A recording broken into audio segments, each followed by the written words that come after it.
Welcome to the Judgment Call podcast, a podcast where I bring together some of the most curious minds on the planet.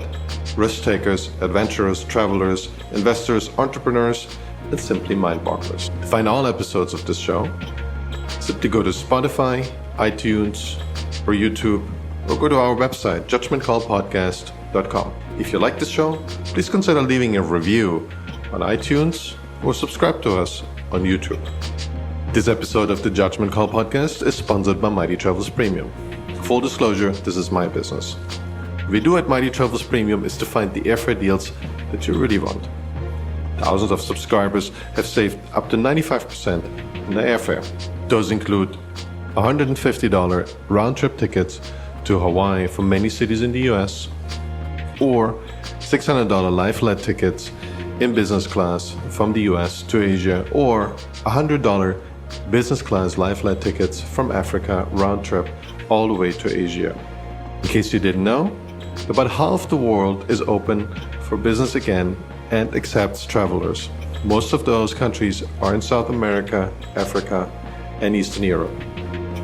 To try out Mighty Travels Premium, go to mightytravels.com/MTP, or if that's too many letters for you, simply go to MTP, the number 4, and the letter U.com to sign up for your 30-day free trial.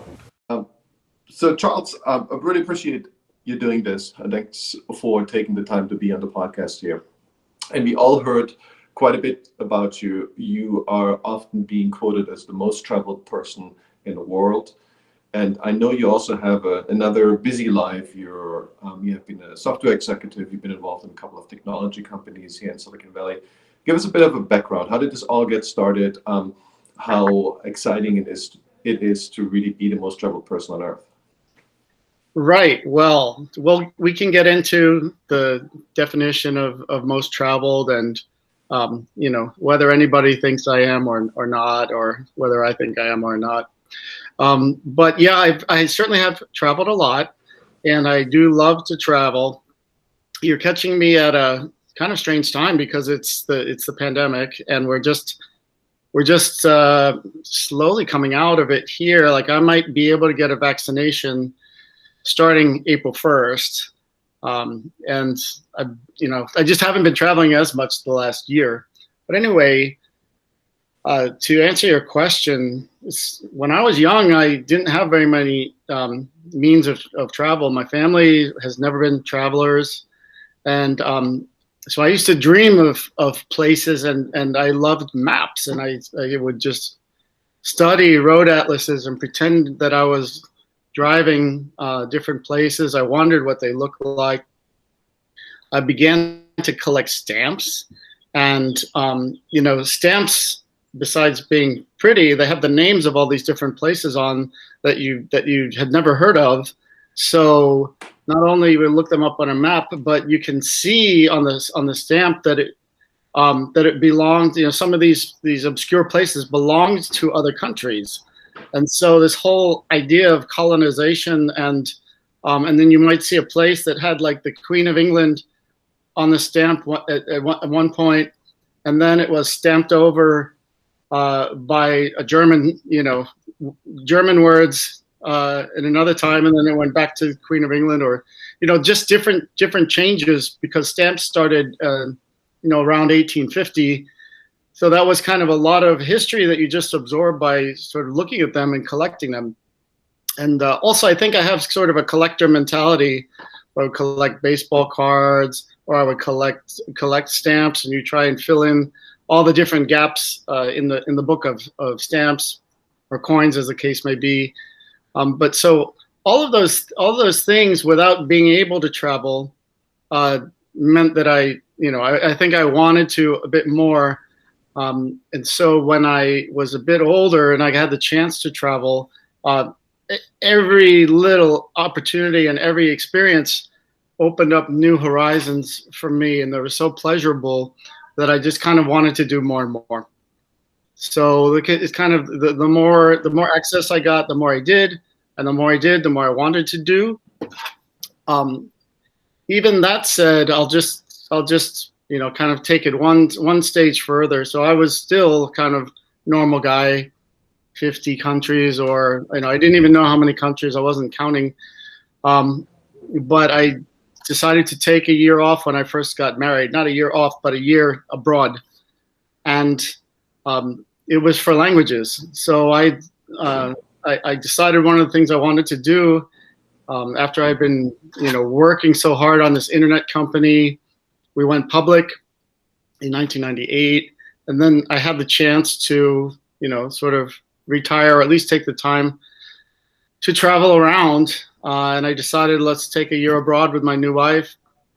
And one of the things I wanted to do was to speak 5 languages and I wanted to be like James Bond. So like I hadn't traveled, and I would see James Bond, kind of cruise in, speak whatever language that he needed to. The girls would follow him. He could get whatever he wanted. So that was my goal, was to be fluent in French, Spanish, English, German, and Italian. I thought those are the James Bond languages. So it's very European focused. And so part of that year abroad was to go study in France, study in Germany, and study in Italy. So my Spanish was already pretty good. My English was pretty good.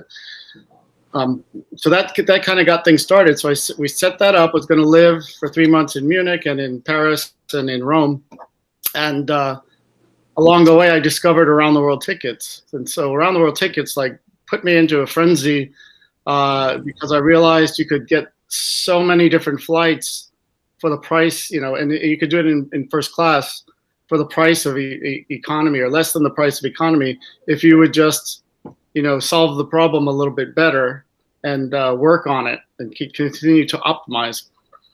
And so for all these reasons, I just started I dropped the language study and started doing more around the world stuff. And then when the 1 year went into 2 years, the 2 years went on, and then I discovered the Traveler Century Club list.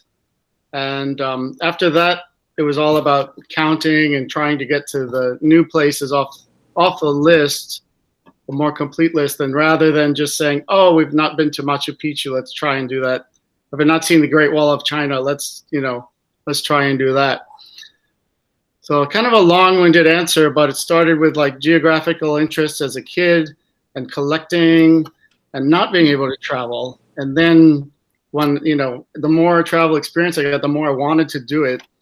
And once I got the chance to take a lot of time, these whole around the world tickets and the Traveler Century Club inspired me to just do more and more. And I really never intended to go that far with it. I really like your analogy and that picture we have in our mind.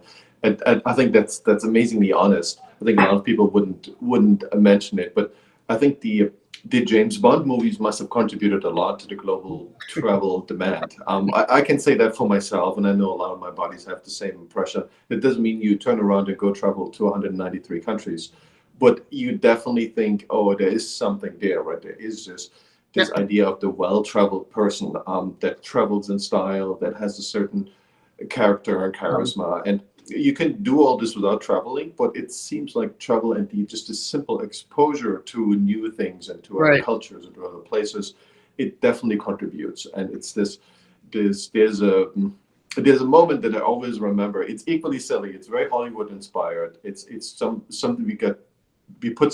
someone put something in our brains. But there's a scene in Indiana Jones where they talk Here's another one, Indiana Jones. Indiana Jones, who he comes out anywhere on the planet and he's fine, right? He speaks the local language and he can communicate. He knows what's up. He knows how to navigate in that particular different cultural environment. And one of his friends is being taken and is being abducted and has just been released from his abduction. And they say kind of jokingly, well, he knows 15 different languages. He knows ancient Greek. And he's fine. But this person is the complete opposite, his coworker, right? That person would get lost in his own office. So there's more to this. And I think the extreme you've taken it's something that is very memorable. And I think this is still a relatively small club of people who travel to every country on the planet. And I think, if I read that right, you started a community of people that go not just to the 193 countries because they Mhm. felt this list is too boring and it's too easy to do, but they go to a bigger number of places. I Yeah. don't know what it is, to be honest. Help me. You have to help me out. And it's called Most Traveled People, right? Right. It's a just to start back with the James Bond and Indiana Jones. If you haven't traveled very much at all, which 90% of the world just hasn't traveled all that much. So you look at someone like James Bond or Indiana Jones, you think, oh my God, that's such a different level. And I want to be like that.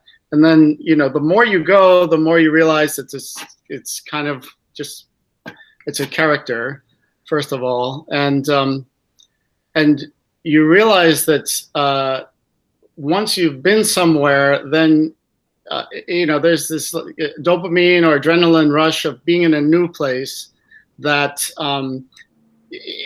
there's danger, because you don't know your way around, you haven't experienced things, you could make a mistake.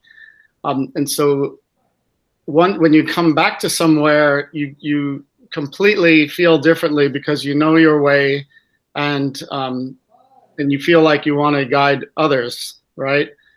Yeah. So it's that kind of confidence comes from having to push through those new experiences. And I think that's what drives people beyond the 193, and to keep going and get one more thing and one more thing, because once you've done it, you've figured out the logistics of how to get there, and you've seen it. I think that certain people want to take comfort in going back only to the one beach house that they may have, or the dacha, or Disneyland, or something like that.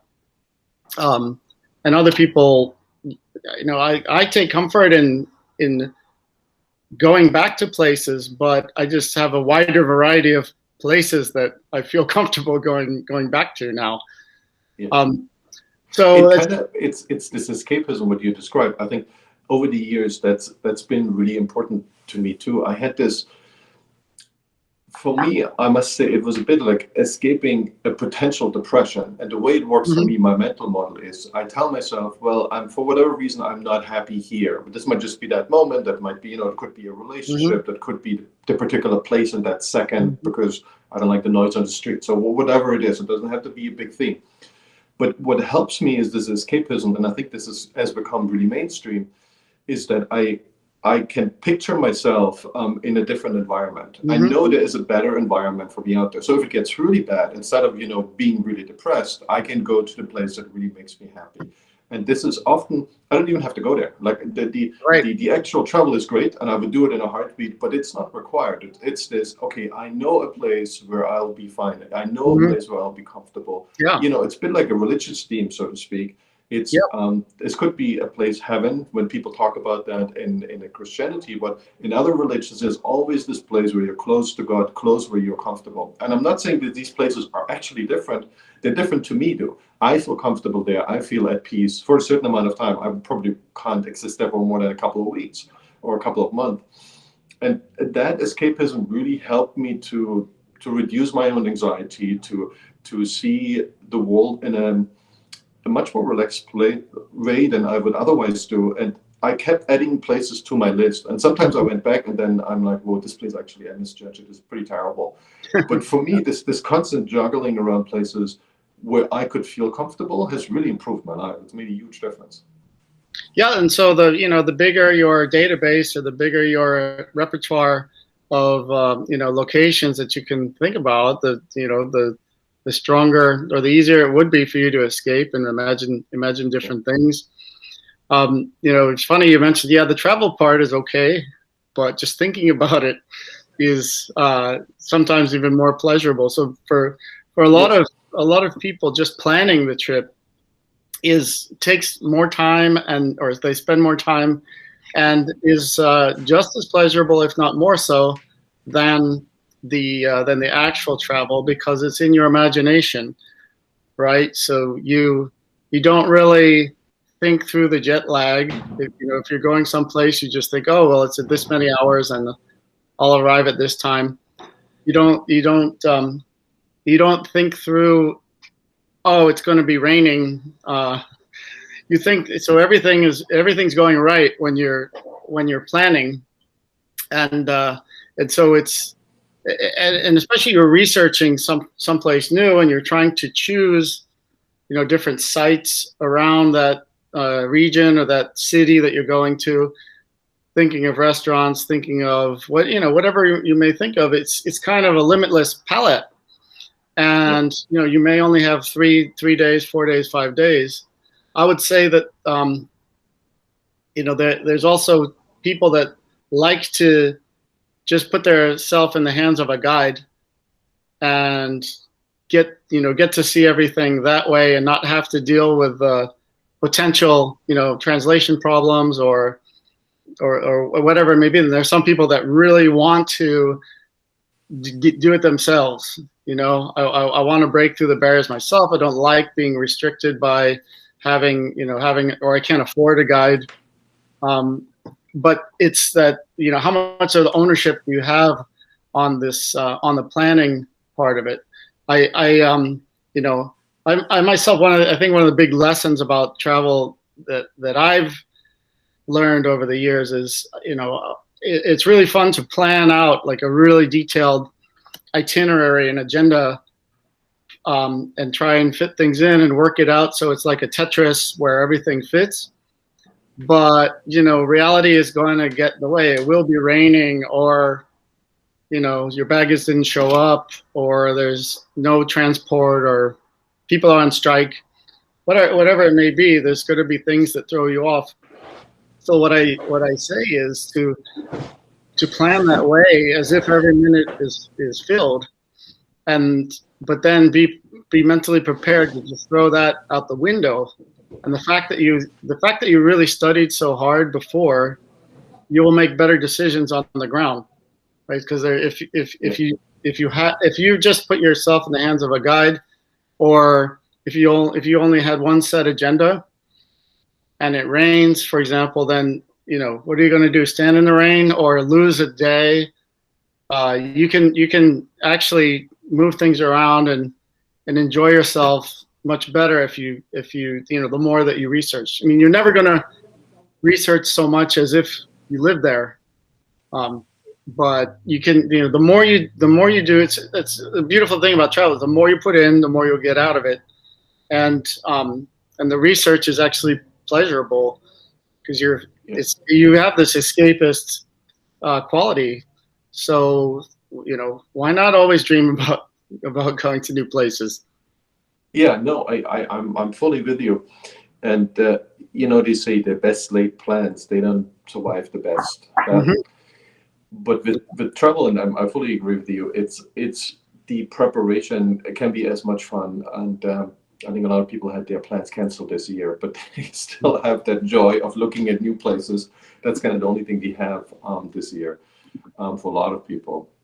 And then what I think is important is that these situations, these randomness, and sometimes you could say that poverty is a blessing in travel because it forces you to be in more random situations which are uncomfortable and scary in that moment. Yeah.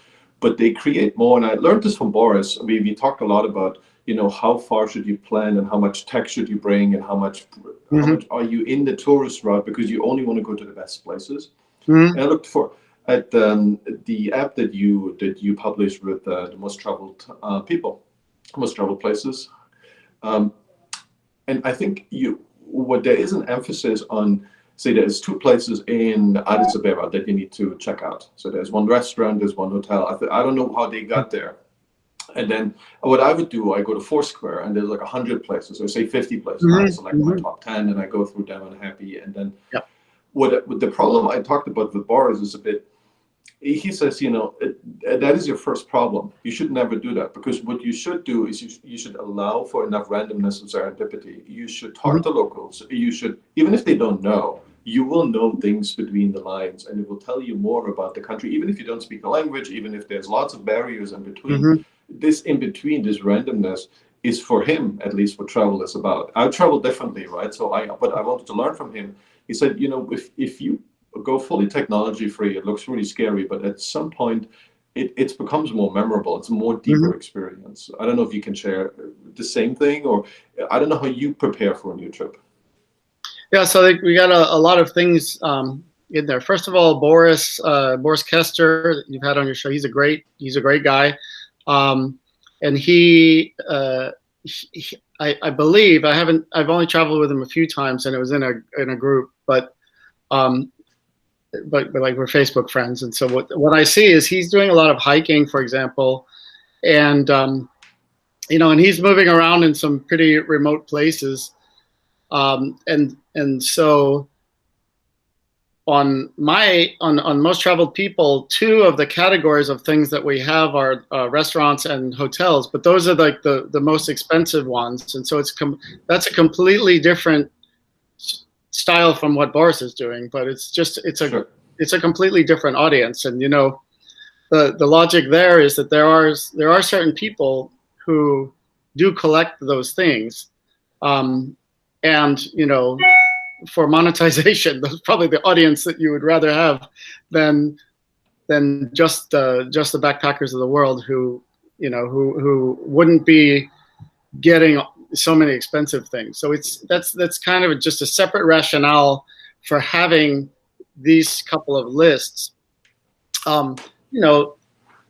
If you're going to be traveling, you're not going to want to eat Michelin tasting menus every day, even if you could afford it, right?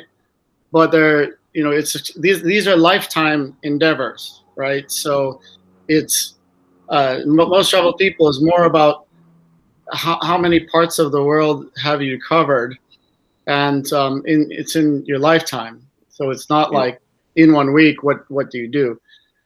And one of the lists in Most Traveled People is of the World Heritage Sites, of which there are just over 1,000 worldwide, but many of those have a dozen or more child sites. So the site is composed of many different small sites, right? And so there's something on the order of 5,000 to 10,000 actual World Heritage Site locations around. So it's a lot of that's a lot of stuff. And so if you're gonna try and collect those, I find a lot of people do that who want to get out to the remote places, and this is something that the United Nations, UNESCO, has deemed to be of significant value. Of course, some of them are better than others, but it's just that's a good list to follow too.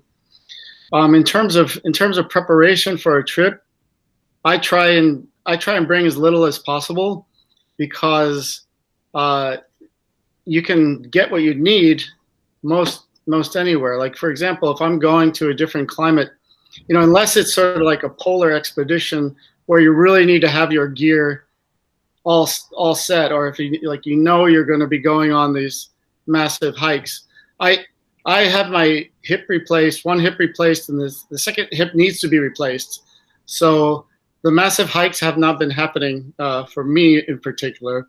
Like, I could not keep up with Boris for more than a few hours, probably.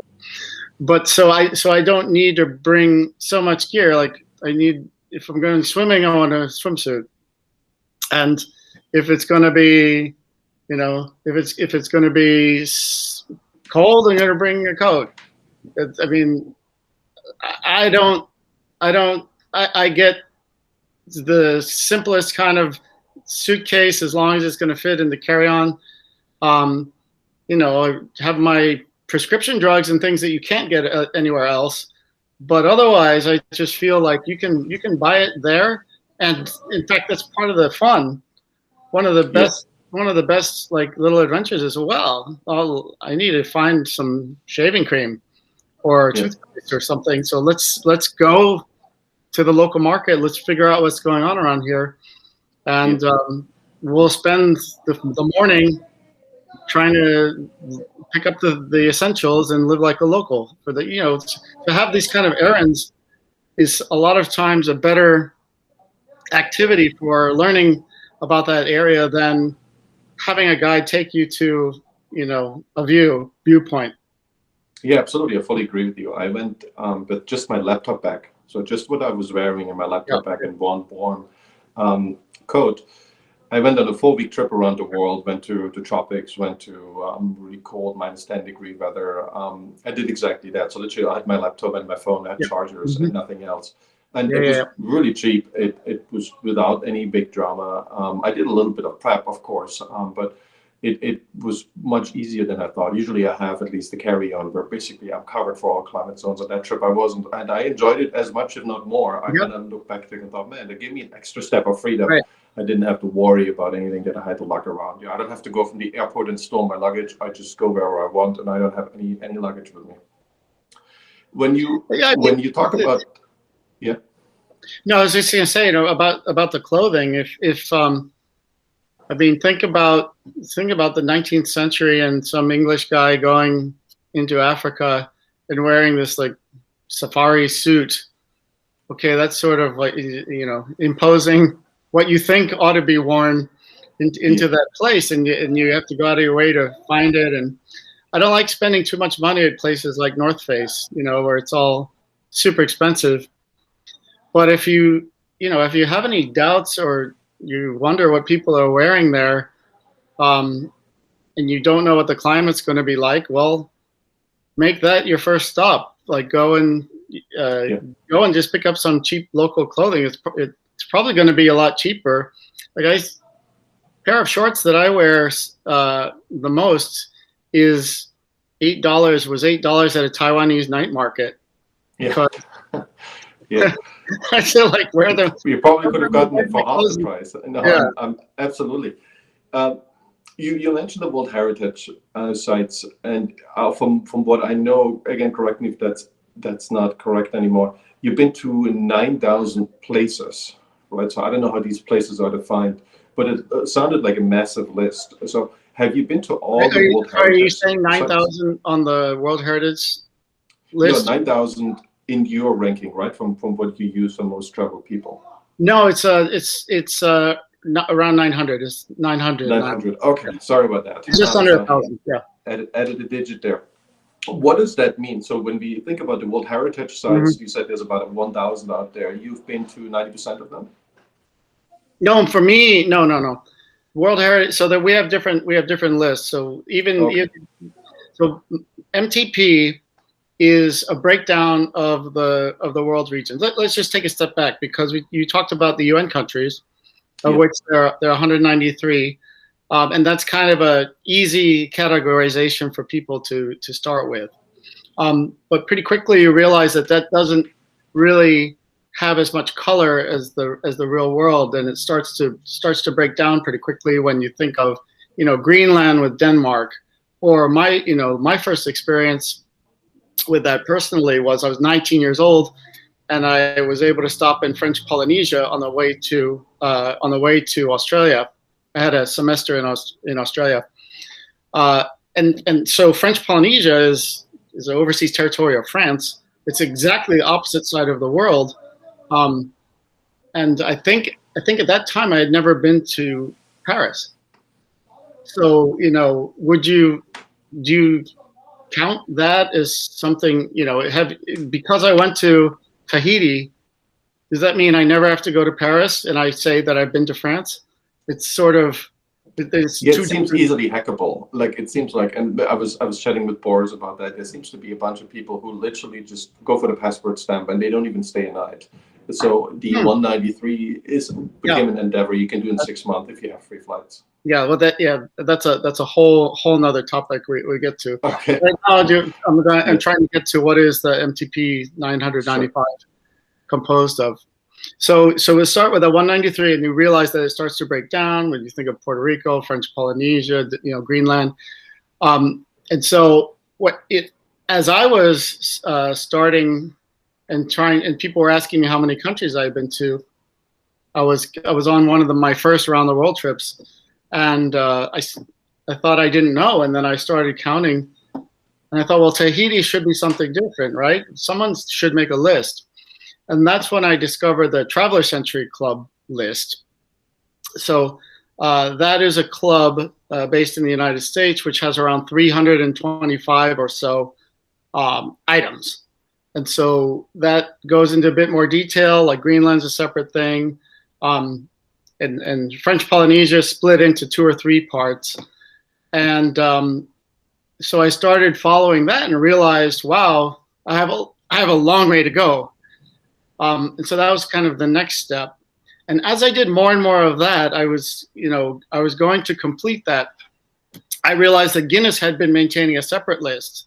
And I thought, wow, there's really no official kind of list here. And I'm learning as I go that many places are like the Traveler Century Club list is really kind of arbitrary and it's not split up the way it should be. So that's how I started conceiving of Most Traveled, MTP. And when I first put together MTP, it was 573. And I took Traveler Century Club, Guinness. I took the ham radio list. So the people who do radios have their own sort of geography way of counting the world's land area. And I kind of rationalized all of that. And whenever there was an overlap, I split out the overlap. And that came to 573. And then I started the club. And people would vote on on what next things should be done with the list. And so over the years, that's grown now to 995, I think. And much of that is with the larger countries splitting those into regions. Like, U.S. has 50 states, and Russia has 90 oblasts, or it's the equivalent of states or provinces. And so the large countries doing that, and then just some other island groups that people hadn't looked at as being separate. And so it's an evergreen list. No one's close to completing it. Right, for many, many years I was not on top. Right now I happen to be, but there's other people that could catch me pretty easily if they really wanted to. So it's a kind of a shifting slope. I try not to change it too much, but we do change it a little bit every year at New Year's. So New Year's, new places. And when you look at these particular places that you haven't been to, are you more drawn to, say, you optimize a strategy, say you go to Russia for 4 weeks, you go to every single oblast or every single province in China? It seems like if there's 90, you could jump up in the list quite a bit. Yeah. Is that something you feel motivated by, or you feel like, no, there is the secret atoll in the middle of the Atlantic Ocean? I've been dreaming about going there for a long time. I didn't have the resources. I didn't have the opportunity. I'd rather do this, even if it's 10 times more expensive than going to Russia. Yeah, so you have to want to do both. If your motivation is just about those numbers, first of all, Russia's not all that easy to get around, so it's not so easy to to pick up lots of places quickly. Well, what's hard about Russia? I felt renting a car. I've been there many times. Renting a car, you just go from west to east, and then you drop off your car in Magadan. It's easier now. I should say, when I was doing it, the road wasn't really built yet across from Chita onward to Amur. So that part was a little bit difficult. And then of course there are a lot of northern provinces where you can't really drive. You have to fly. Oh yeah, true. Yeah. So, but yeah, I mean, certainly in the European part, you could just drive around. And anyway, for your question, you have to want to do both. Some people just say, oh, well, I don't like remote islands, or some people get really seasick on boats, and so they tend to not want to go on those longer trips. But then, when you're like, let's say you are trying to go around Russia, there are ways that you can do it, more quickly if you just want to drive to a border and take a photo and turn around. That's okay.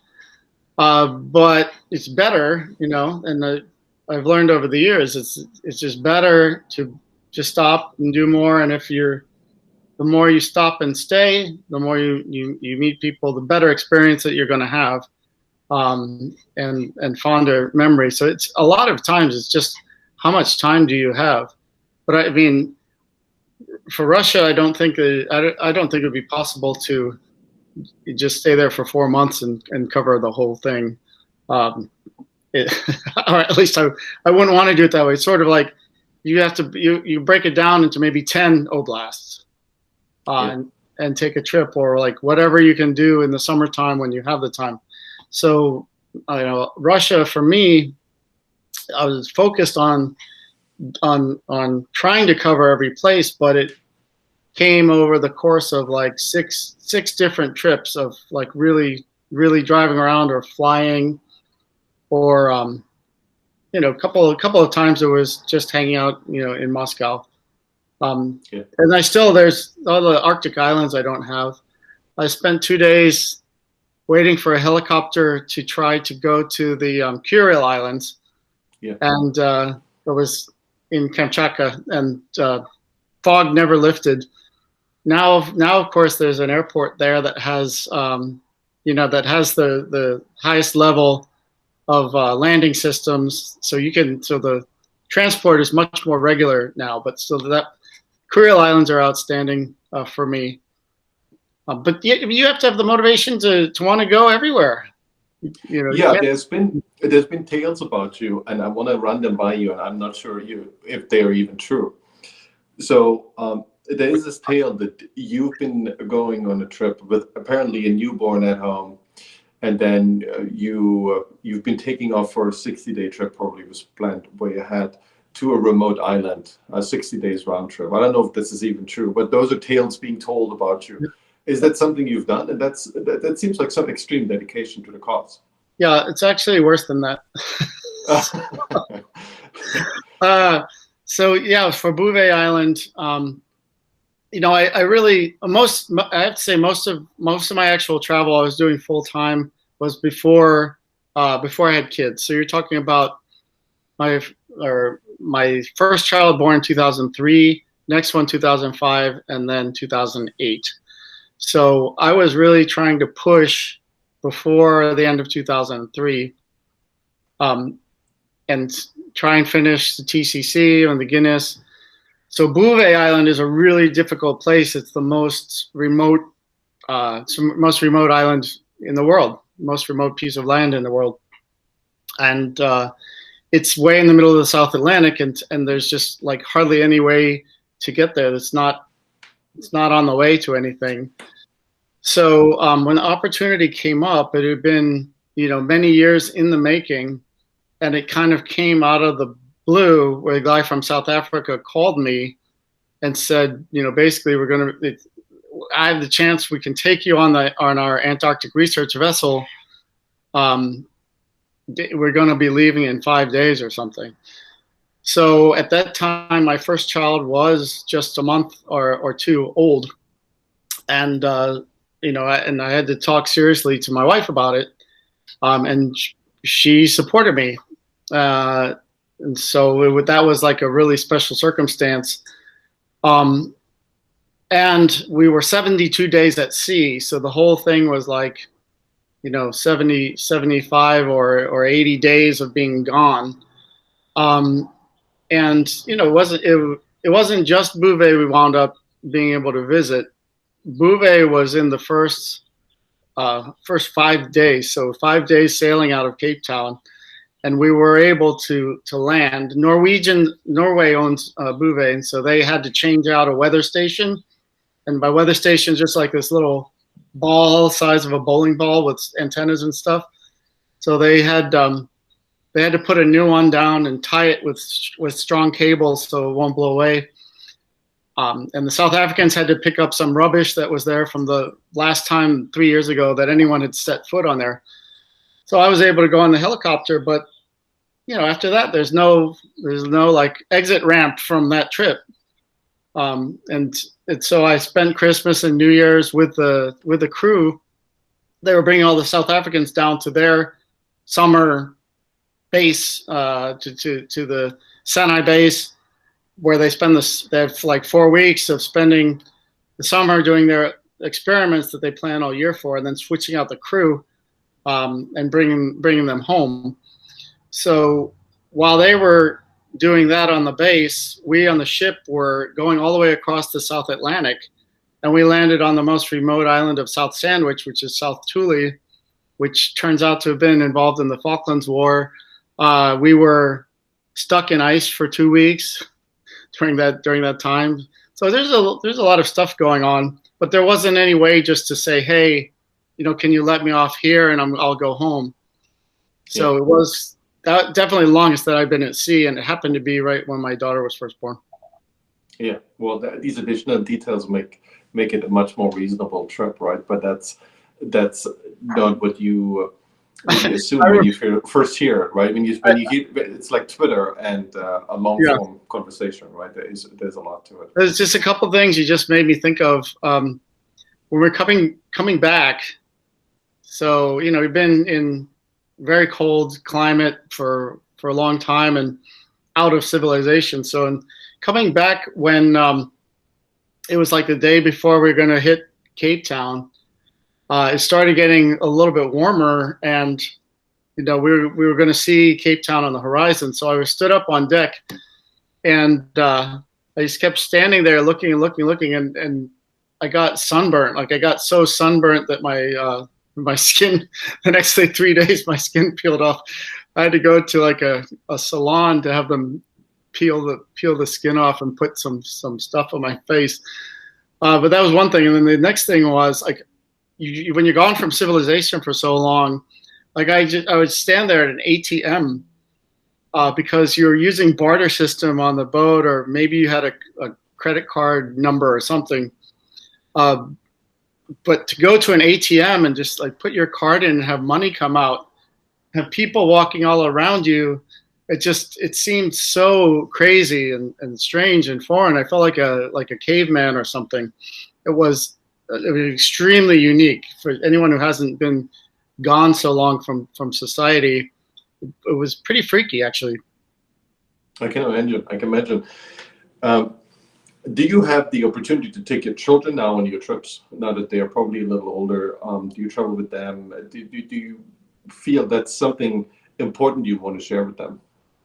Well, we did. So there's the financial component also, but we did when they were very little. We did some traveling with them and tried to like work it in.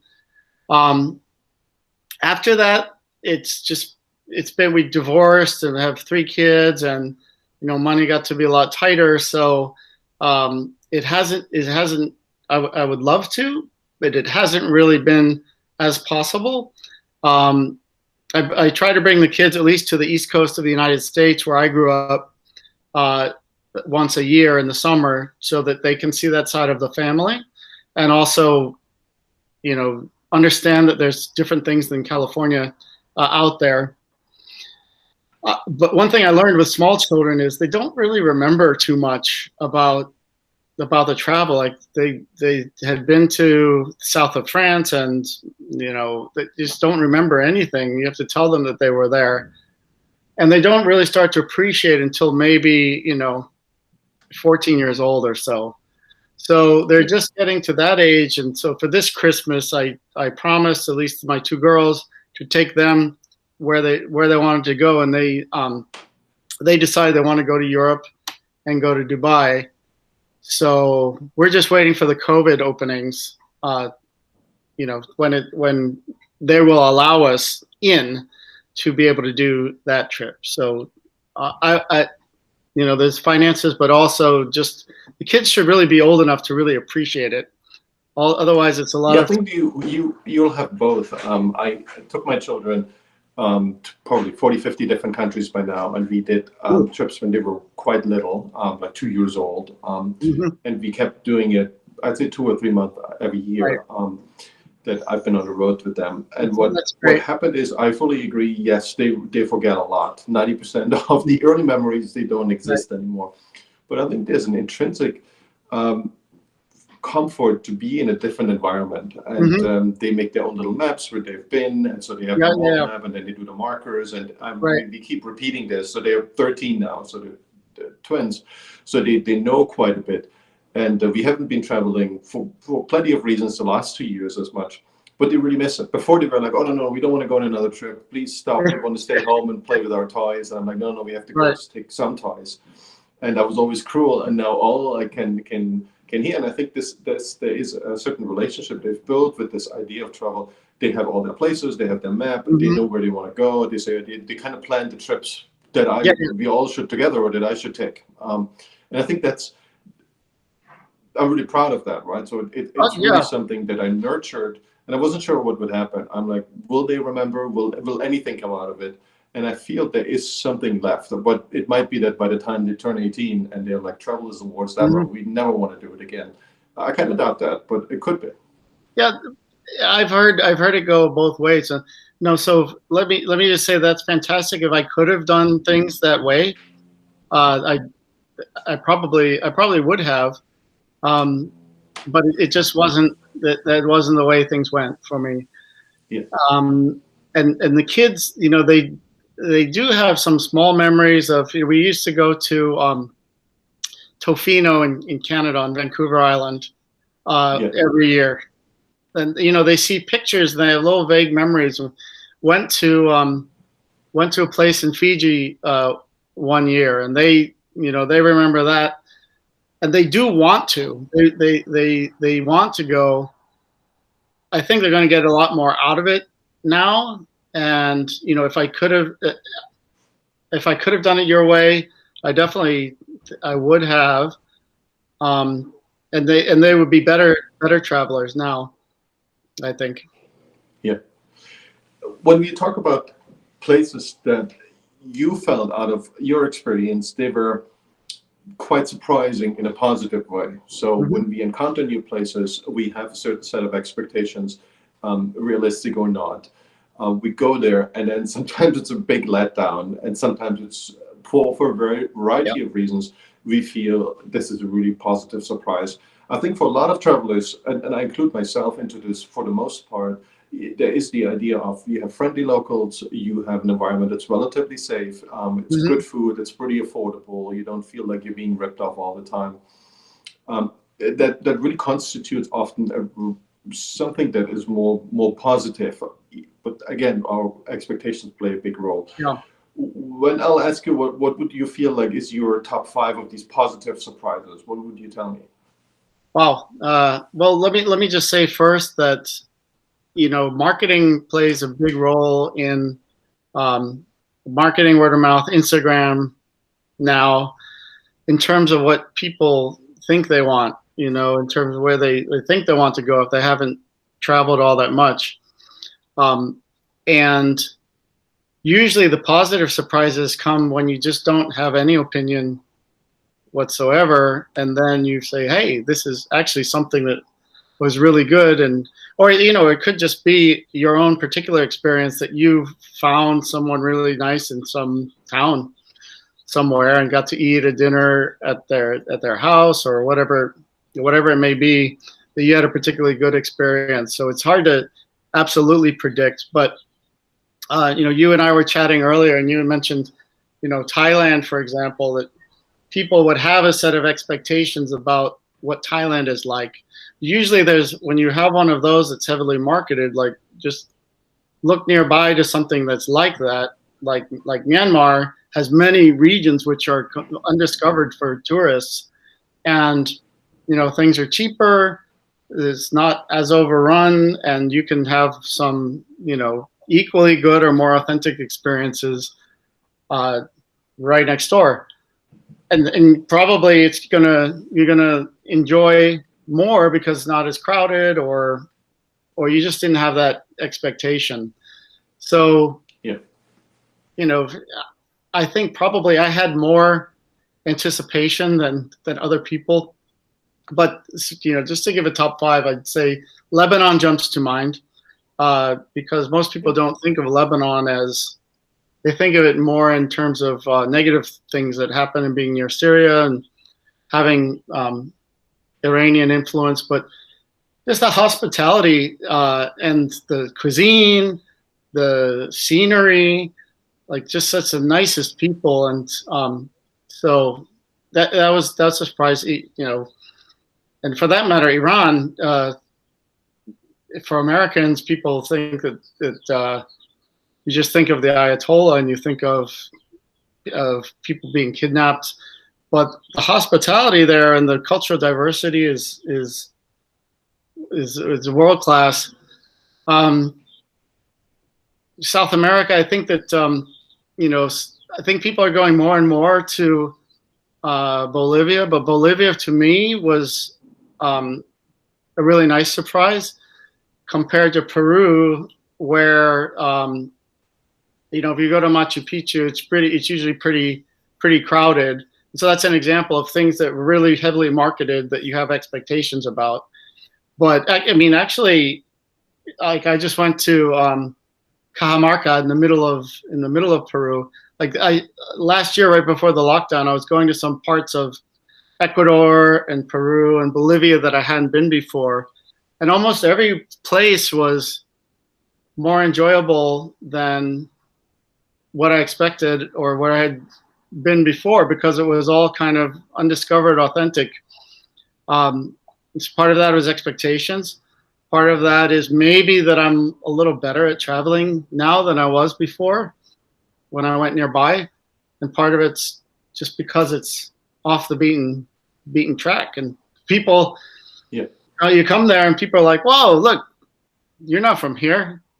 And that's, there's you still... don't get that in Lima or in Cusco. No. But they're still really pretty. I felt Lima was one of those places that I didn't have any expectations for, but it has this similar weather than San Francisco. It has this cold fog coming in, then the sunny periods are really nice, but there's beautiful gardens all over the area of Miraflores. It's extremely safe, and if the sun comes out, they have this beautiful beach down. It's unreal. It's more a city beach, so it's kind of rocky. But I was really surprised how intense the sun is, or cold the waves are, and it's just one of those, I don't know, I have this childhood experience of strong sun and the cold water, and that's exactly what I found there. I was next to the freeway, and I'm like, oh, this is going to be terrible, but it was awesome. So it was kind of a strange experience, but I really fell in love with Lima, but it's definitely overrun. Yeah, and I think, maybe the way I categorize Lima differently than you right now is because I've been there a few times, and it's more like a transit place for me now. Yeah. And, I'm thinking back on Cape Town. I remember first going to Cape Town. Has your perceptions changed over time? When I first went to Cape Town, of course, I went down to the Cape of Good Hope. And I just said, my God, this is the farthest ever. I'm really come to the end of the earth here. And this is the farthest I'll ever go. This is before I, found the TCC and started doing all this crazy traveling. But wow, this is really it. I've been to the edge. Now I'll go back. And then I've been back to Cape Town, 10, 20 times since then. And it's a transit point. Yeah. I fully agree. I mean, the last couple of times I went to Cape Town, I skipped the city entirely. And I went straight either east or north, which is odd, right? So there seems to be always an ultimate frontier that we are looking for. And always this it's in your mind, because it's all depends on where you've been before. Like for one of the only trips I've done this year, or the only real trip I've done this year, is to it was with a group of similar travelers, and one guy organized a really nice boat, and the main goal was to get to Clipperton Island, which is a French island in the Pacific Ocean off of Mexico. It's like 700 miles off the coast of Mexico. And I had been there. I had gone through the whole adventure of getting there on a fishing boat a long time ago, 2003. So I had been, but none of the other people had been, because it's really one of the most rare places in the world. However, this voyage also stopped at the Revillagigedos, which is the islands south of Baja, which is set aside as separate World Heritage National Park for Mexico, and it's separate. Certainly on MTP, most people consider it separate from Mexico. We were going to stop there, and that's new for me.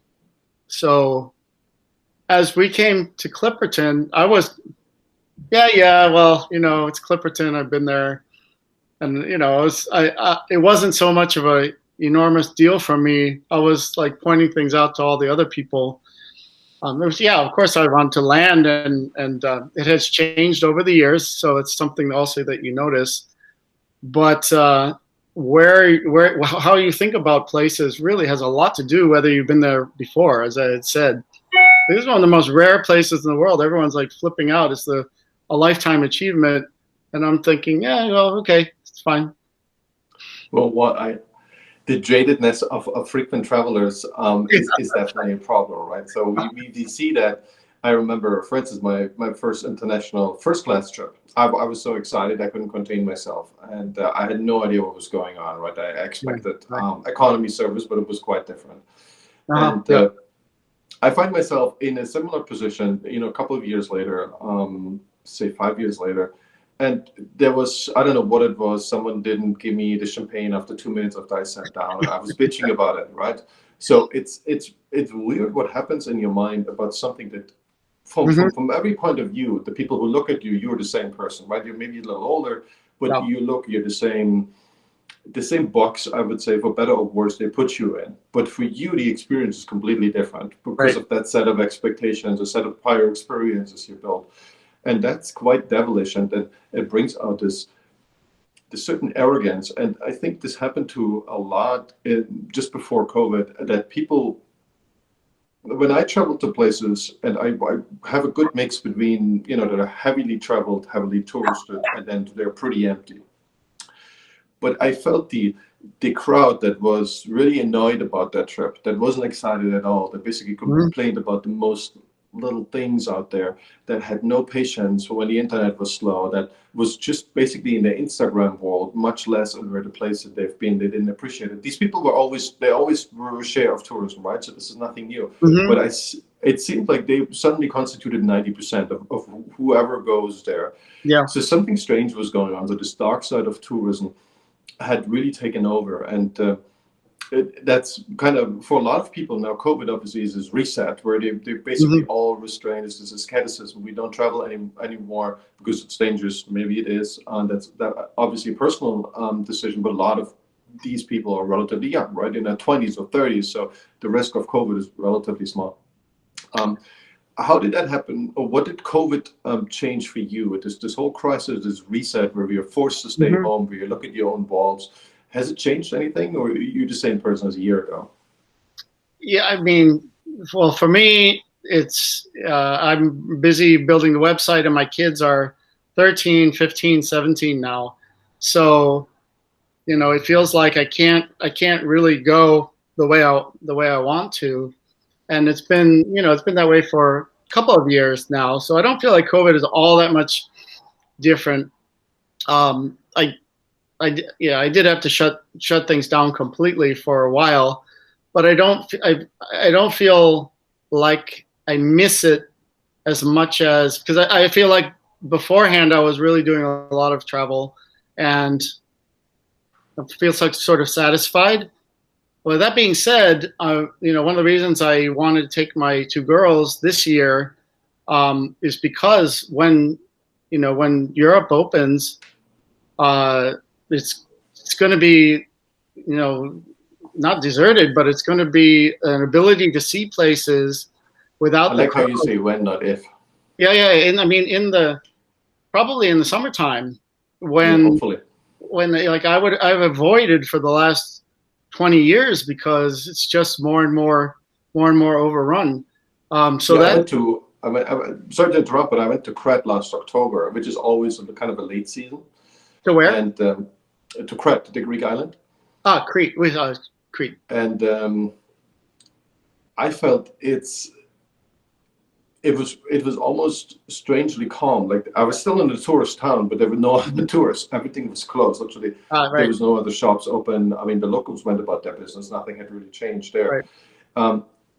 But I didn't have a comparison. I hadn't been there before, so it might have been completely overrun. But now there was like 2 dogs on the beach, and that was it. There was literally nobody else. So it was kind of creepy too. At some point, I wasn't even sure if I preferred that. Because before you have all these tourist services, you have restaurants, you have tons of competition. But it was like one restaurant in the whole town that was still running. So I wasn't actually so sure if that's better to be there now. I think in that case, it depends whether you've been there before. And like, one of the few places I went right in the middle of everything last year, it was in June. I went to Portugal because there was a luncheon and some friends were doing it, and I wanted to attend there. But also, it was kind of to try and prove as an American, still one of the only Americans I know that got through when Europe was officially closed. My friend and I found a way to transit through Heathrow, and it was kind of the same kind of excitement where we didn't know if we were going to be able to board the plane at every step of the way. So it was like when we finally landed and got in, it was like, oh, this is amazing. But going around World Heritage sites in Portugal, they were abandoned, and because I had been really locked down in crowds just the year before in Portugal, in Sintra and some other places, I really appreciated it. I thought, no, this is fantastic.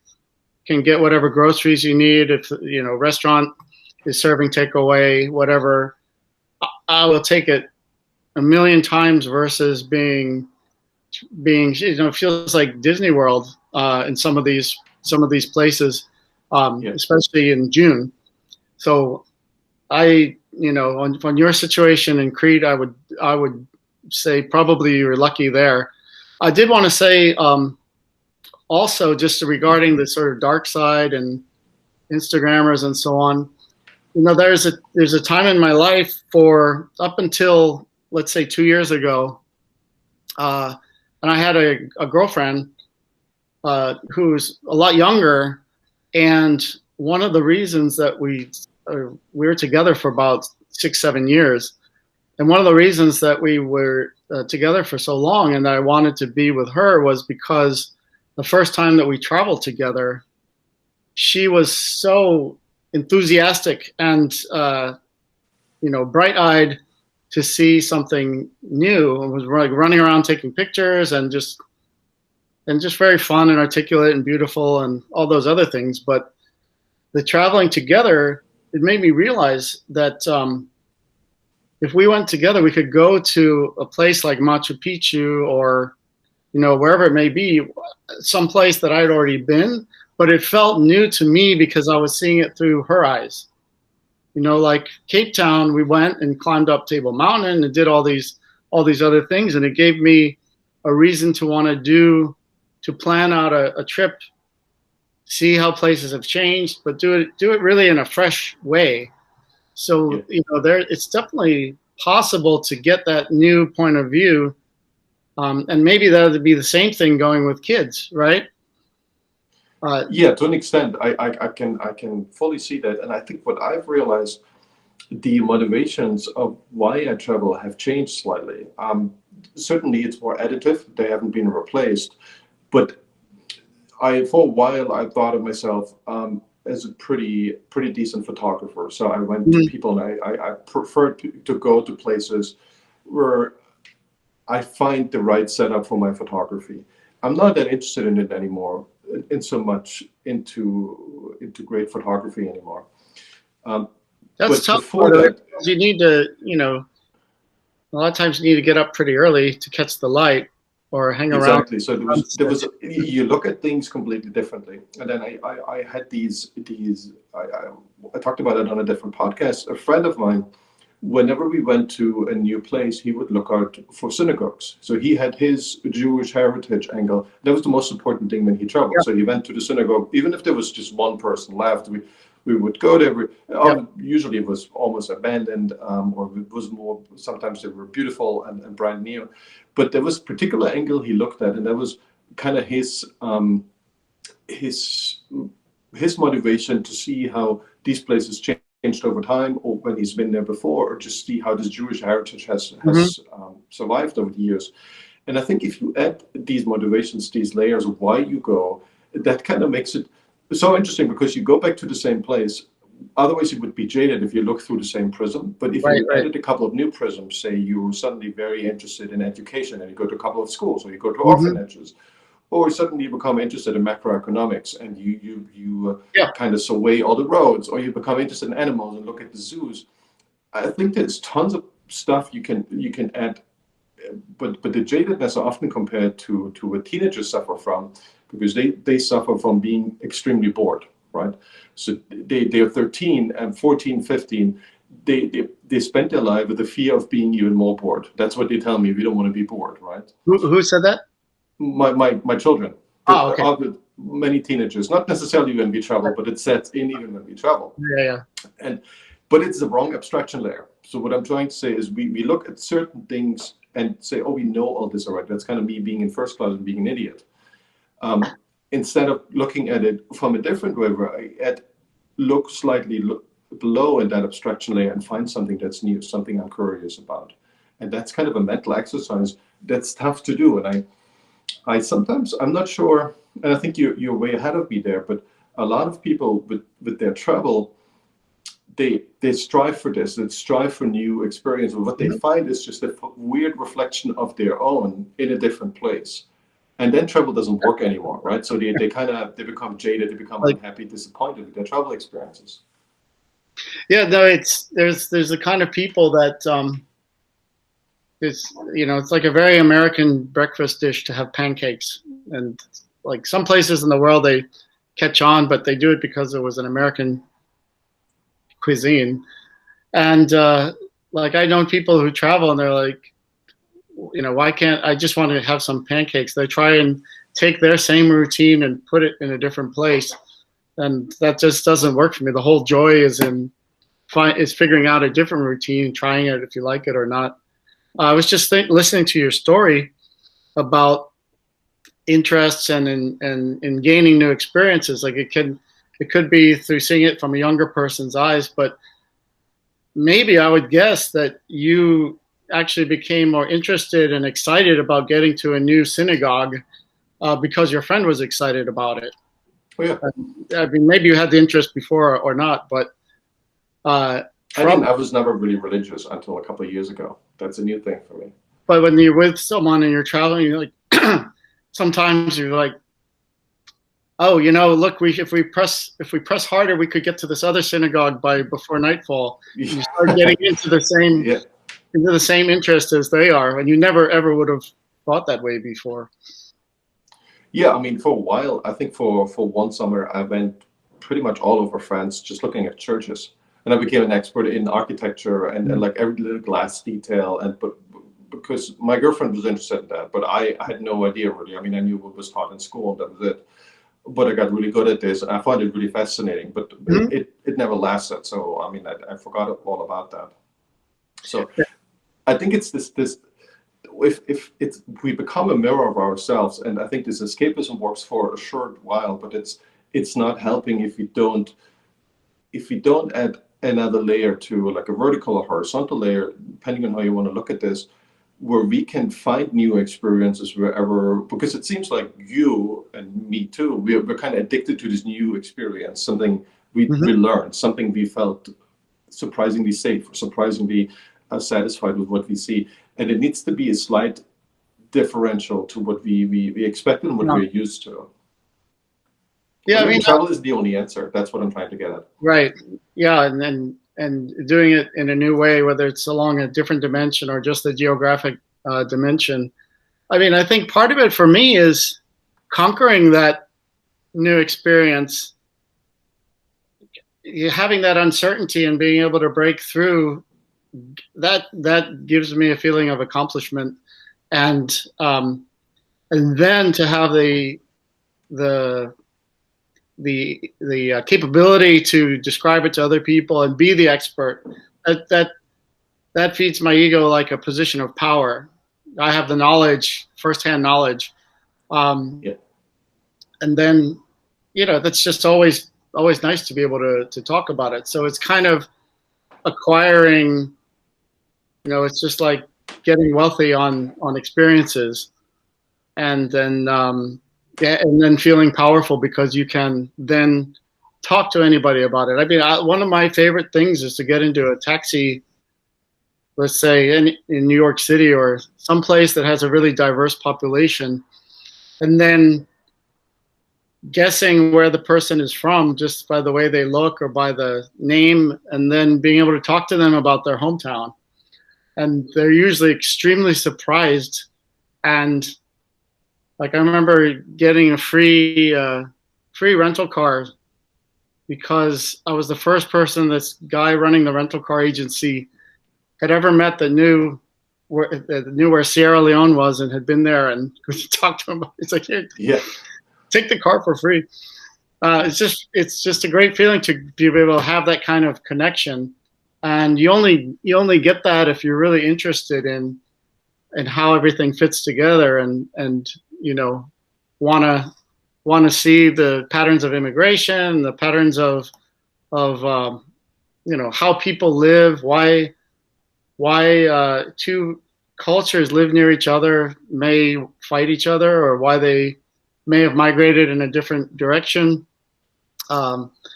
You get that, and you appreciate it a lot more by going there and looking around than just reading it in a book. I remember studying as a child and intellectually kind of understanding what's going on historically, but when you go to the place and then read the book, it's like, wow, this was really a powerful book. I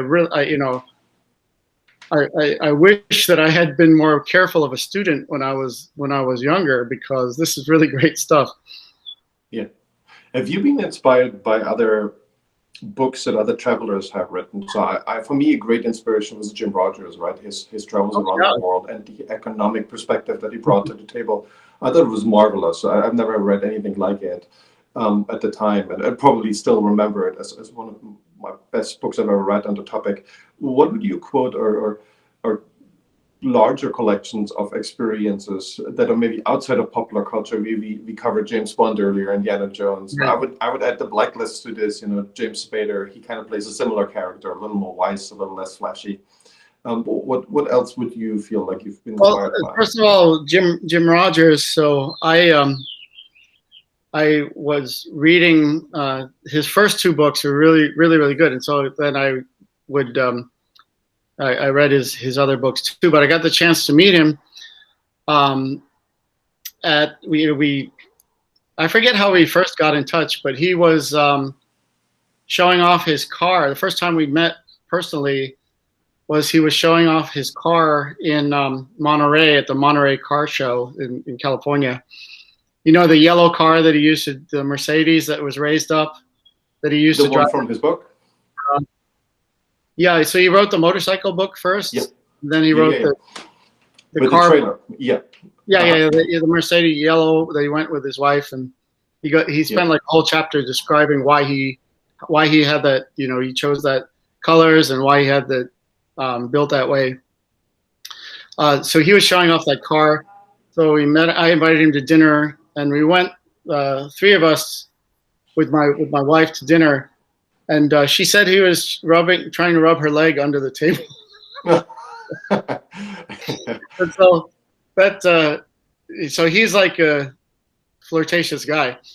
But we then got to we met in New York a couple of times, and went to his house and helped celebrate birthday parties and stuff.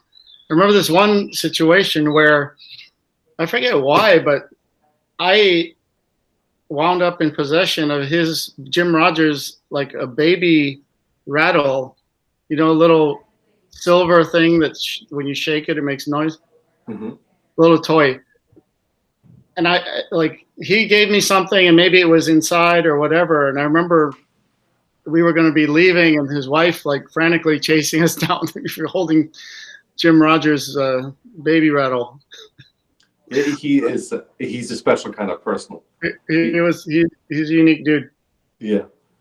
Yeah, that's for sure. But I found that amazing, the way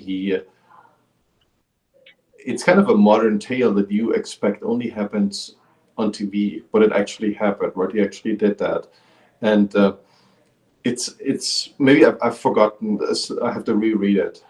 Maybe I've forgotten some of the particular adventures. And I still want to do some of those, routes that he had covered. So I want to do the Africa route where I go from Kenya or Ethiopia all the way down and then up to Angola again. Yeah, that's something I hadn't done yet. He wrote very well also. I have to say that I probably did more travel reading when I was younger and not actually doing it. Because I used to love Marco Polo and read Pico Ayer and just Hemingway, and I would get lost in some of this imagery. But as I was actually traveling more and more, if I were to pick up a book or look something up, it was going to be much more factual, of just like, let me Google map this place and just get the setting, and then I'll figure out from there, because I feel like I know enough. I need to put my mental capacity onto the actual execution of this trip, or reading. It's a bit like art, when you come too close, I feel, and when you realize how it's made, it becomes less art, right? It becomes more the craft. It's the more sausage. Yeah, you know how it's made, and it's still a great piece of art, but you feel like you've seen it from the perspective that ruined it from you. Especially in more modern or contemporary art, it's a bigger problem. And I feel with the travel images that we have in our mind, and I think that are being put there by good marketers or by good artists and good writers, it's a similar experience. We have these expectations. We don't really know where it started. We get somewhere, and it can be quite a letdown. So the expectations are usually at 100% perfection level, as you said earlier, when you plan something. And the reality can exceed that, but it's much more likely, in terms of statistical relevance, it's much more likely a letdown. And so it was for me, for the World Heritage sites, what I experienced, most of them I found extremely overrun. They're very expensive, because it's usually $50 entrance fee, often more. What? And where are you talking about? Well, Lalibela, for instance. Think about the churches. It's free for the locals, but it's like $75. It was really busy when I went. What's another place I went recently? I went to Jordan, to Petra. Yep. Beautiful. I liked it. And I liked this one view from Indiana Jones. It was as good as I expected. But it was crazy expensive, and it was really nightmarish. The experience in the canyon, because there was so many horses, and they would literally run you over. They wanted you to take that horse, and if you were stupid enough not to do that, they really wanted you to suffer. So I felt that was a strange experience. But I went there at night the next night, and it was awesome. There was nobody else there. Right. It was all like candlelight, and that kind of redeemed it. Well, so then that's like an example of how you gain the power of, now you would tell people, hey, don't go during the day, go at night, and do it this way, because that's something that you learn through suffering firsthand. Yeah, it's a very Jesus story, right? So I suffered for you, and you're gonna have a better life. You can redeem yourself through me. There seems to be, René Girard seems to be onto something.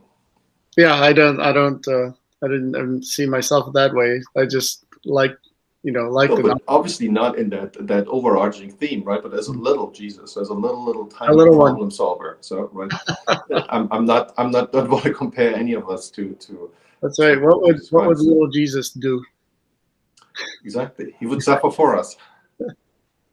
I was thinking of these overrun places when I was with my girlfriend. Just thinking, for example, in Rome.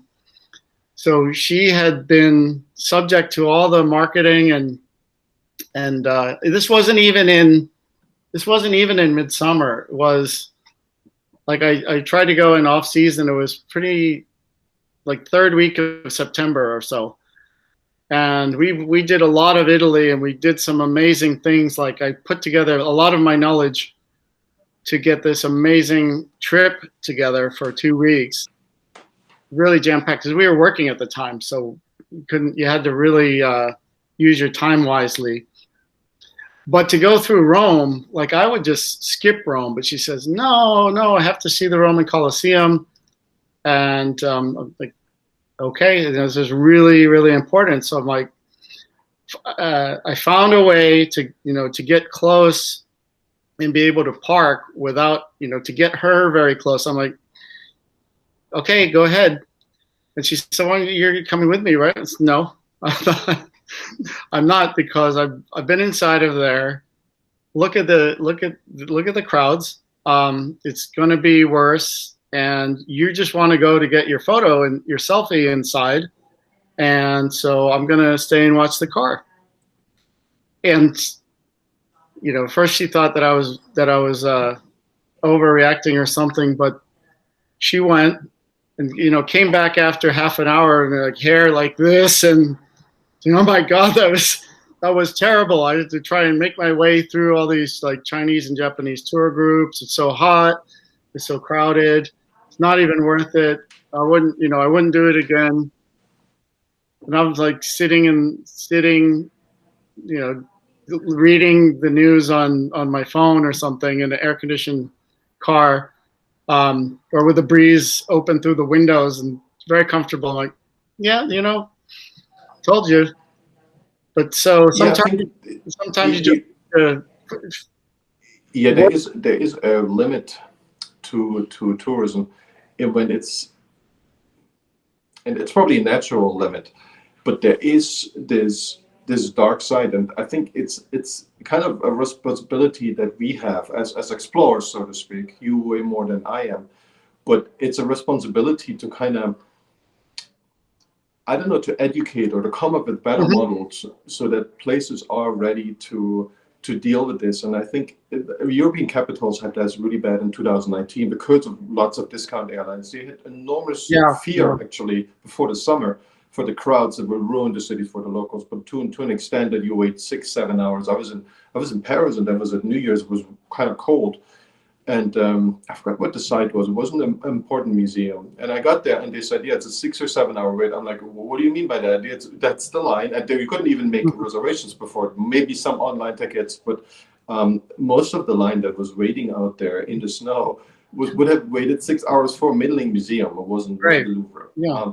I'm like, this cannot be real. So there is this dark side. And yes, we can talk about we want to spread out, but sooner or later, everyone wants to go up to the Eiffel Tower. Everyone wants to go to the Louvre, right? Everyone wants to see the other sides of Paris. And they actually probably read, oh, the Louvre is full, so let's go to another place. And I was had the equal misfortune. And I went to Costa Rica only recently, and I thought they have pulled it off. They seem to have made, for maybe by sheer luck, maybe because it was too expensive, or maybe because they didn't do enough marketing. I don't know what the reason was, but it seemed to be pretty spread out. It seemed to be in harmony with places around them. There were big developments, but they were, because there's a 50-mile ocean that isn't really developed. It didn't really matter if there was a big development, a big resort. What time of year did you go? Sorry? What time of year did you go? I went in February, just last month. Yeah, so February is going to be a great time to go there, because now, most people are in school or working, and so it's going to be less crowded. But also, Costa Rica doesn't have like this kind of Eiffel Tower places that everyone has to like converge on. It's sort of good places, but all spread out. So well, neither does Kopi, and Kopi has crowds, or used to have crowds. It's closed. It's still closed. It's like 2 years it's been closed because it's overcrowded. Yeah. So yeah, I mean it's just terrible. The government did step in, and that was a pollution issue, because there are people that actually live there, and it was just getting like there's like sewage in the waters, and so. Even in Thailand, a place that's not really known for wise government action. Let's put it this way. Yeah. So, but it was just getting to be so bad. Most places, like the museum in Paris, what do they care? People are going to wait 6 hours. Great. We'll just selling the tickets. It's state run, but do you think there is something we can actually do? There is something that we can kind of develop as a framework to make this more manageable, to make this a more healthy development? Because it seems to go and follow these boom and bust cycles. Oh, I mean, what can we do? I tell people not to go anytime between June and September, or May and September. Go, just find a different way, or go to another hemisphere, find a new or different place, and just like accept that you're not going to visit the Eiffel Tower in the middle of summer unless you have some like incredible VIP connection that's going to bring you through all the crowds. Don't expect to just be able to go and enjoy. Well, so one thing that I wanted to say, and I think you would be a great inspiration. I think a lot of travelers, from my point of view, they're being channeled into a relatively finite amount of destinations. And then in the destinations, there's a finite amount of things to do, things to see before you die, right? It's just bucket list very often. And if they would have a wider focus, and if they wouldn't have, and I realized this in Chiang Mai, apparently was really famous in China. Everyone was from China, and so no other tourists left, because apparently there was a movie that took off and everyone in China knew about Chiang Mai.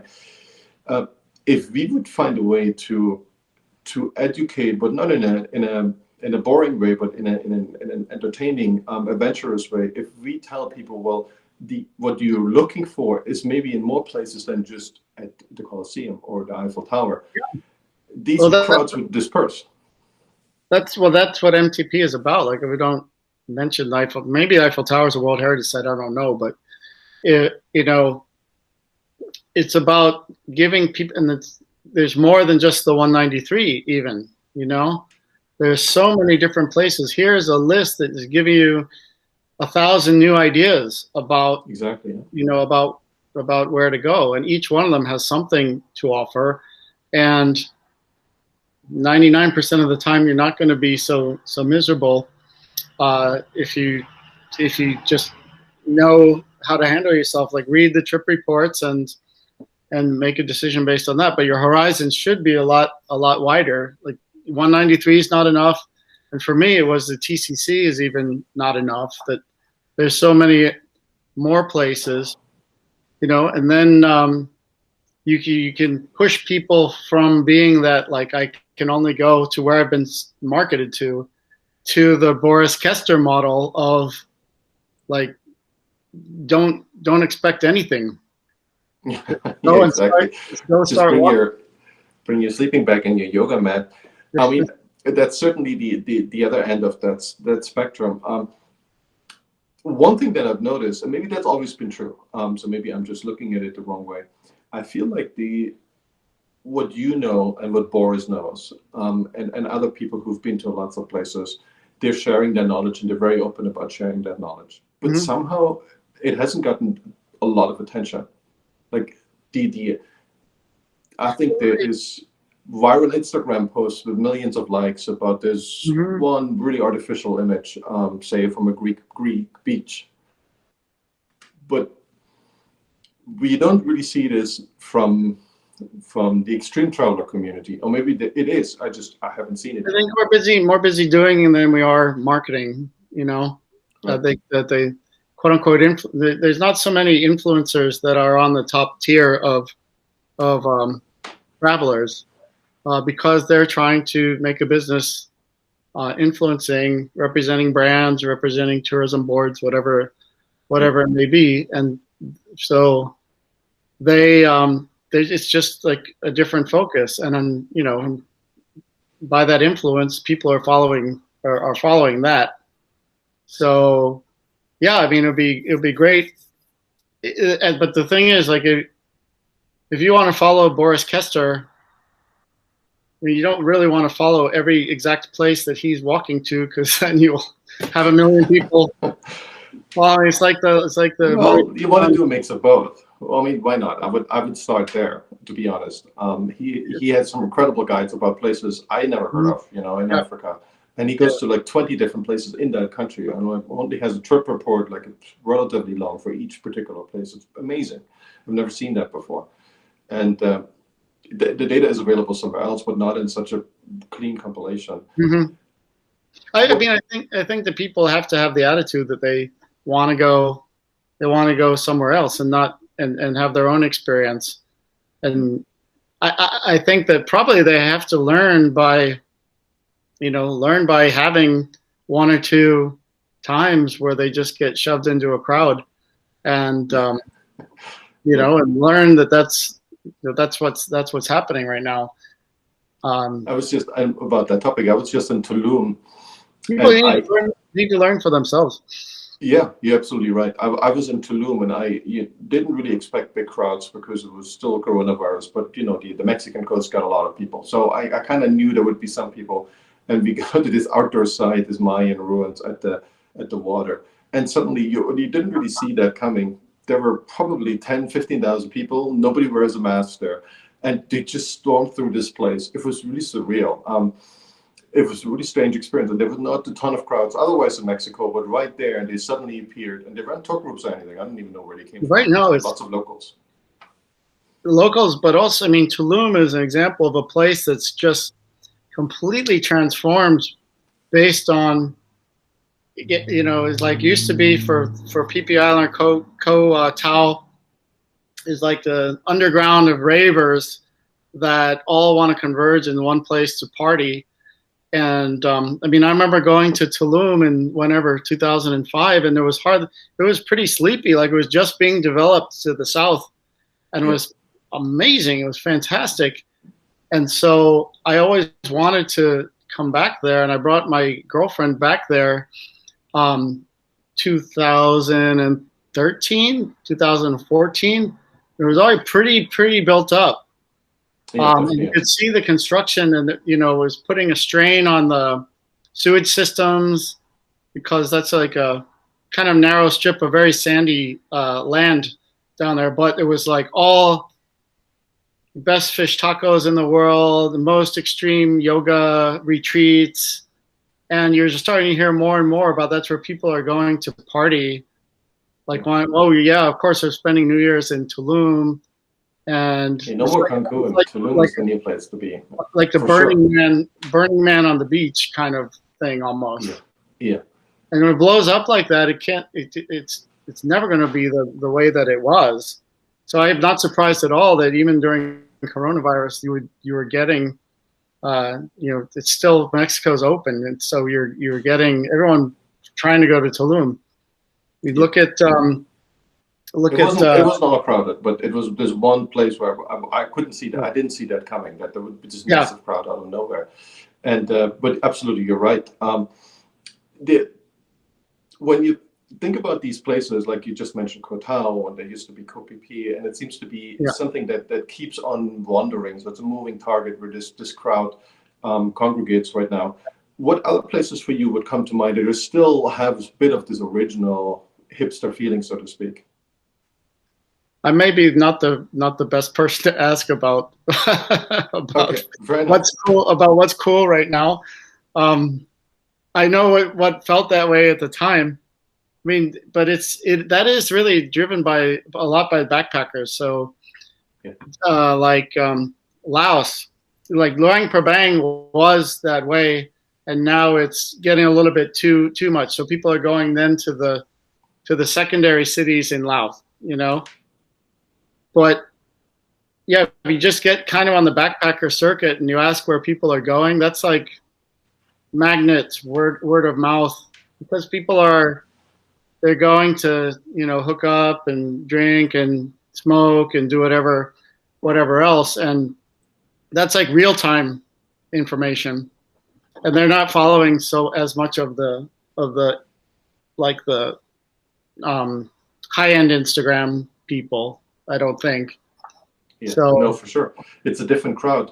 When you think I'm going off the list of remote places because I haven't been, and if I haven't been, then it's probably not on anyone's radar really all that much. So I'm probably a bad person to ask about what's cool.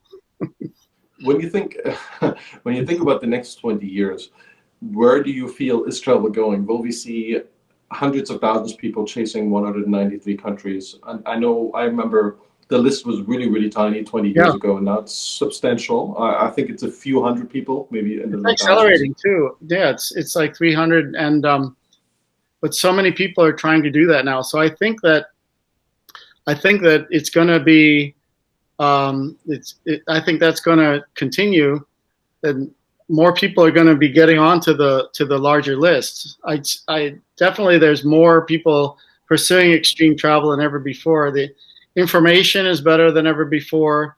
The maps, the Google Maps, the satellite coverage for and Wi-Fi, everything is just better and easier than it was before. So like before, you couldn't even know about these places. You still can't physically get to, all these places in a lifetime. So like it's a small world, but you can't really cover all of it. And so it's still going to remain an open challenge, but people are going to be able to, and they're going to try to do more and more. So I think that people are really going to try to get all the World Heritage sites and actually try to complete MTP, or at least like from the UN go to the UN plus list, which is like 264. So that's like the UN plus French Polynesia is different and things like that. So yeah, I think that's going to keep expanding, and I do think that the world capitals are going to continue to experience overcrowding, and that probably going to have to put in some kind of quota system, or reservations, and to know before you go, like like Bhutan, for example, where you need to apply basically and set things up in advance. Yeah, I fully agree with you. I feel, given these mega trends, that people can work from home, and I think this is going to continue, even if some people will go back to offices. You will see a lot of people who have the ability, the lifestyle to pretty much live and work from anywhere they want. And that obviously gives you this entry drug into travel, right? So you see 50, 60, 70, 80 countries you can work from anywhere. It looks similar. Well, you can get by with some English, maybe you need some Spanish, some Chinese, some Russian, but that's about it, maybe some French. And to get a basic life to work in what digital nomads envision, right? So they get a lot of dirty rap, but I think there's some really powerful ideas behind it, and there's a lot of world peace behind it. There's always my saying, you will never nuke a country you just visited because you're so angry about that country. It won't happen, right? You will come back and say, okay, it wasn't great, but it wasn't terrible either. You will not be enemies with that country. I think nobody's really enemies with any country anyways. We just get these are made up political ideas, but it gets harder if the population is pushing hard against that, because maybe China is our enemy, but it doesn't mean we have to go to war with them. Yeah, I think that all the trends are for the good. It's the logistics of managing crowds that that comes into play, and that's during certain seasons like Oktoberfest in Munich. If people want to go, they think it's going to be this great party, but I think I don't know a lot of people who travel there and want to go back and do it again. So either maybe there's some people that really like those kind of crowds, but I believe that there's going to have to be some kind of quota system, or people are just going to have to learn for themselves and recognize that they should be diverting. And also, I would hope that the way people get educated is that they would be less prone to just accepting the marketing on face value and like only focus on Bora Bora versus any of 100 different Pacific islands that are really beautiful, where you could have a nice experience.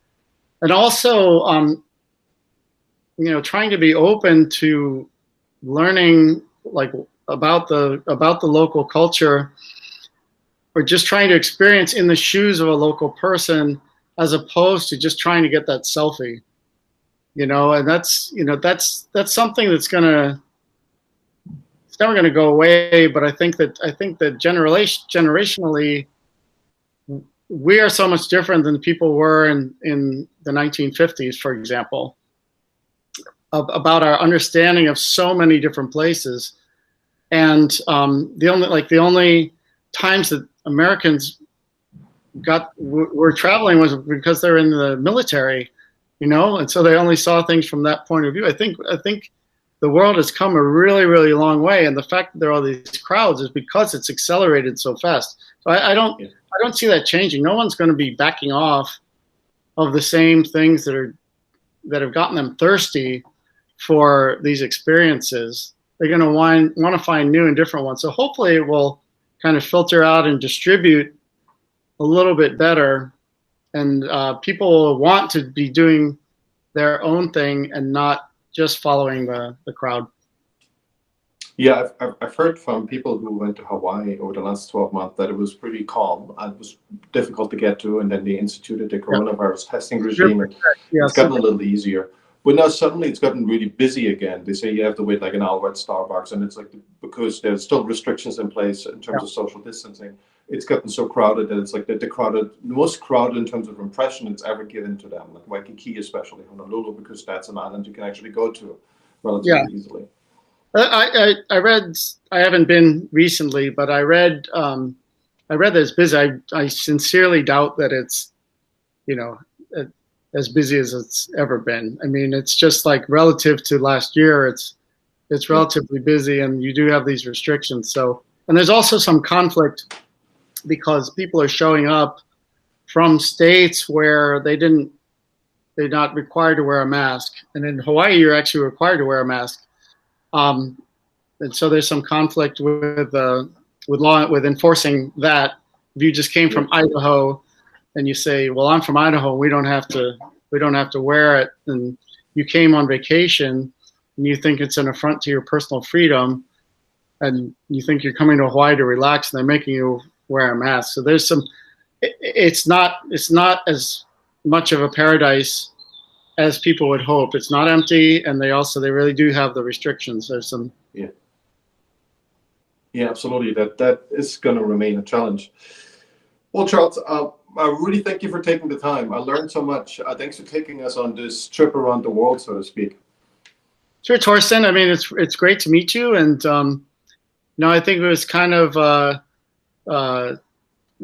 rambling and just open thought, but I think we covered a lot of stuff, and I hope to hear more from you in the future, and best wishes to everybody out there, and travel more. That sounds like a good motto. Charles, thanks for doing this. All right. See you, Torsten. Thank you. Bye-bye.